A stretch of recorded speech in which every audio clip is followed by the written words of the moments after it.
E o assunto agora é mercado pecuário, aqui no Agricultura BR, aqui no canal do Boi. Vamos falar um pouco a respeito do mercado de reposição, também mercado de boi gordo, os reflexos que nós temos visto nesse começo do ano de 2025. Para falar a respeito deste assunto, nós vamos conversar ao vivo pela internet com Tiago Bernardino de Carvalho, ele que é pesquisador do CPEA e participa desta edição de Agricultura BR.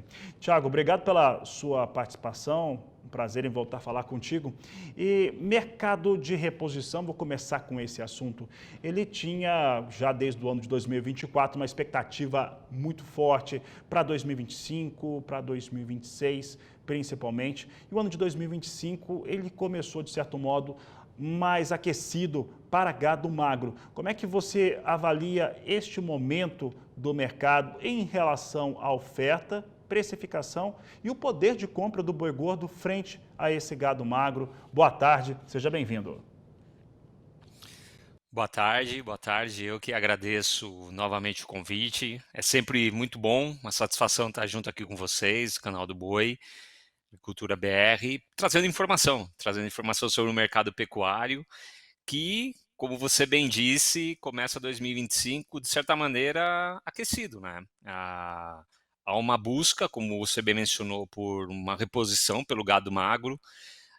Se a gente olhar a média de preços, né, do boi gordo, vamos pegar como base o indicador aqui do CPEA, São Paulo, média em dezembro, algo em torno de R$ 320. Quando eu pego a média agora aqui de janeiro, R$ 325. Então, quando a gente analisa esses preços, está melhor. E isso faz com que estimule a busca por essa reposição, por esse gado magro. Então, quando a gente olha, né, essa valorização, como você bem mencionou, do gado magro, num primeiro momento, sim, a gente tem toda essa dinâmica da valorização do boi gordo, fazendo com que o pecuarista ele venha buscar mais esse gado de reposição, dado um mercado bem interessante nesse começo do ano. Apesar de todo o cenário tradicional de um consumo mais frio, as exportações vêm bem, mas a gente tem a China entrando no ano novo deles, então segurando um pouco as compras, mas um ritmo ainda elevado. Então isso ajuda a favorecer. Aí somado a toda a dinâmica dentro da porteira, né? A gente tem um processo, uma busca, né, pela estação de monta, momento muito forte de reprodução, onde eu tenho que abrir espaço para minha vacada, para o meu boi, para o meu bezerro que vai vir nascer. Então, o boi magro ele entra nessa composição de preço em termos de uma redução de oferta e uma demanda mais forte para a terminação. E com a valorização do boi gordo, a gente tem aí um equilíbrio no poder de compra. Ainda está muito favorável essa compra aí pelo terminador. Mas sim, a reposição, ela de certa maneira vem um pouco mais cara. Tiago, nós temos observado, com os números do próprio CPEA, inclusive, quando a gente olha a referência do bezerro, ele tem melhorado o preço, mas está um pouco mais de lado, ele anda um pouco mais de lado. Já quando nós olhamos para o gado magro, seja na venda direta ou seja nos leilões aqui no canal do Boi, a gente já observa que ele vai ganhando um ritmo bem mais expressivo. Quando que esse bezerro que está sendo ofertado agora, em 2025, no seu entendimento, ele começa a trazer um impacto maior em relação à precificação? É importante a sua colocação, né? É muito importante até para quem trabalha nessa fase de criação. Talvez o repique começar, ou a valorização do preço do bezerro que veio, sim, a partir de julho, né? Julho os piores preços, daí vem agosto, setembro subindo, e aí realmente começa o ano bem andando de lado. A gente está num momento, como eu disse no início, né? Um momento na transição desde o nascimento de bezerros, né, podemos dizer agosto, setembro tradicionalmente, assim como essa estação de monta reprodutiva. Então a gente está nesse processo onde que eu tenho teoricamente uma oferta um pouco maior de bezerro, sim, e a gente carrega essa falta de boi magro, dado todo um cenário de seca ao longo do ano. Vale lembrar que não choveu até outubro em muitas regiões. A condição de pastagem, a condição de esses animais foram obviamente levados para o final do ano, então uma condição não tão boa, somada a toda a valorização do boi, dinâmica muito forte. Então o primeiro elo que mais valorizou, logicamente, a carne, o boi, eu puxo o boi magro. Então, teoricamente, a gente vai sim ter uma demanda maior para o bezerro ao longo do ano. Sempre lembrando, eu tenho maior oferta agora e possivelmente essa busca por boi magro vai fazer com que os olhos se voltem para o bezerro, mas a gente está num momento muito grande de produção, que é tradicional. Então o bezerro tende a melhorar, principalmente como um boi magro, como um boi gordo, ao longo do ano. Tá certo, Tiago? E preço de bezerro está sempre muito relacionado à fêmea, à vaca, né? E a gente lembra dos abates que nós tivemos mais expressivos em 24, 23 e 2022. E nós estamos naquele momento em que o pecuarista ele tem ali um descarte de fêmeas, costuma ter, após estação de monta, coloca aquelas que não emprenharam, normalmente vão para o gancho. Entretanto, esse momento, né, pelo menos em janeiro, teve, claro que está tendo descarte, mas não tanto quanto aquilo que a gente viu antes. Só que nós tivemos um momento de seca em boa parte dos estados brasileiros, o que faz crer que a estação de monta também atrasou um pouco. Nós podemos ver uma oferta de vacas, de fêmea, de descarte indo até abril, até maio, no seu entendimento? Muito bem, muito né? Então vou pegar o gancho com a minha última resposta. Todo aquele período de seca, ela atrasou, sim, a estação de monta. Ela fez com que a condição do índice corporal dessa fêmea ficasse prejudicado. Então vamos sempre lembrar, de maio a setembro não choveu, e ao momento que abril, maio eu tenho desmame, e aí eu tenho que preparar essa vaca para a estação de monta. Então a estação de monta atrasou.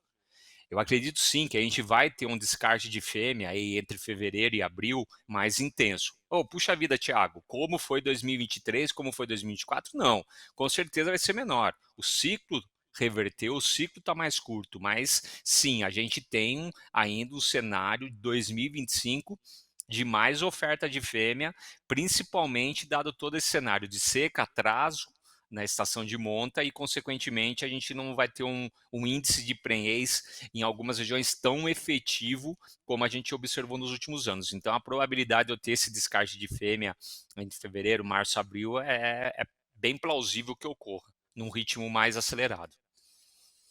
Certo, Tiago? E agora chego para falar da parte do gado gordo, né, o animal pronto, né, e essa oferta no Brasil. Não, eu vou fazer uma relação com o preço de tonelada de carne bovina exportada. Nós estamos com um preço bem melhor, por enquanto, nas parciais, do que aquele que tinha em janeiro do ano passado. Nós tivemos uma China que lá no meio de novembro, no meio do mês de novembro, quis começar a repactuar alguma coisa em relação a contratos, até por conta de preço de tonelada de carne bovina. Aí nós tivemos a informação vinda pela China, pelo governo chinês, da investigação em relação à entrada e importação de carnes de várias origens, como Uruguai, Brasil, né, e outros fornecedores de carne bovina para aquele país. Enfim, nós temos um mercado de boi gordo que é firme e ele é muito interessante, principalmente no mercado físico, quando a gente olha para as negociações que estão vendo. Como é que você avalia essa relação de oferta de gado gordo no Brasil, começo do ano, e a relação com esse principal importador de carne bovina aqui do país? Tem bastante coisa importante, né, quando a gente vai analisar o boi gordo. Primeiro, pensando o boi gordo e mercado mundial, a gente tem um cenário ainda, mundo, onde há uma dependência muito forte do Brasil, até pelo impacto da redução da produção nos Estados Unidos, estoque de rebanho deles, de vaca. Então, o cenário é muito favorável, o cenário é muito interessante ainda para a produção pecuária brasileira em termos de mercado internacional, somado, evidentemente, ao câmbio. Né? A gente está falando, por mais que o câmbio saiu lá dos seus 6,10, 6,20, e a gente está falando hoje de 5,82, 5,80, 5,85, que seja, ainda é uma competição bem interessante quando a gente olha o Brasil e os seus demais concorrentes. Então, o cenário externo ele se torna favorável. A China, a China tem essa grande dependência do Brasil, ou ela se tornou grande dependente porque ela aprendeu, ela está aprendendo a comer carne bovina. Então, quando ela olha para o mundo todo e o volume que ela precisa, podemos dizer, mais de 1 milhão de toneladas somente do Brasil, mais, né? Ela vê que realmente ela precisa estar próximo do Brasil. Então, por mais que sim, a gente, claro, tem que ficar atento, todas essas investigações, o número assusta, o volume é grande, né, de exportação, assim como as próprias tarifas ou não que o Trump vai fazer, seja com o Canadá, com o México, que já é real, essa podemos essa briga comercial com a China, que eu acredito que não ocorra, porque eles dependem muito, mas isso daí a gente tem que monitorar.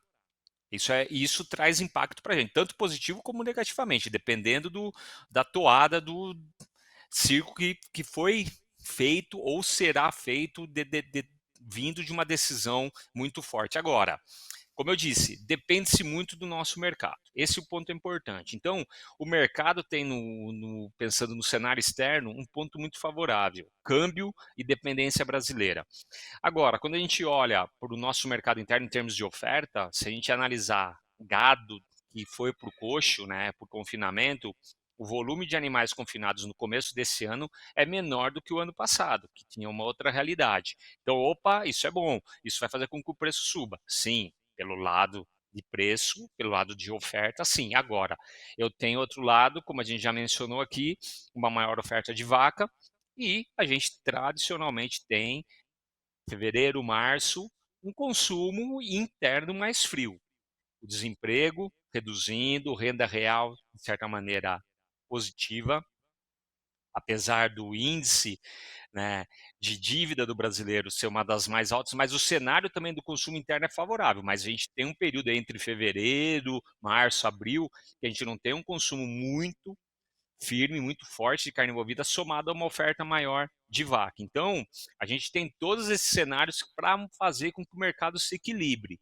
Natural ter oscilações de preço, natural isso, mas eu acredito sim que no médio e longo prazo a gente tem preços bem interessantes do boi gordo, mas a gente vai ter um período de transição ainda. O que a gente viu foi um equilíbrio muito bom, muita demanda interna, as exportações vindo muito bem, como você bem mencionou, né, preços maiores, mas é claro, a China vai voltar do ano novo dela, vai tentar negociar, é o ano da serpente, né? Então serpente tem que tomar um pouquinho de cuidado, é natural de um grande comerciante, mas ela não vai deixar de consumir a nossa carne.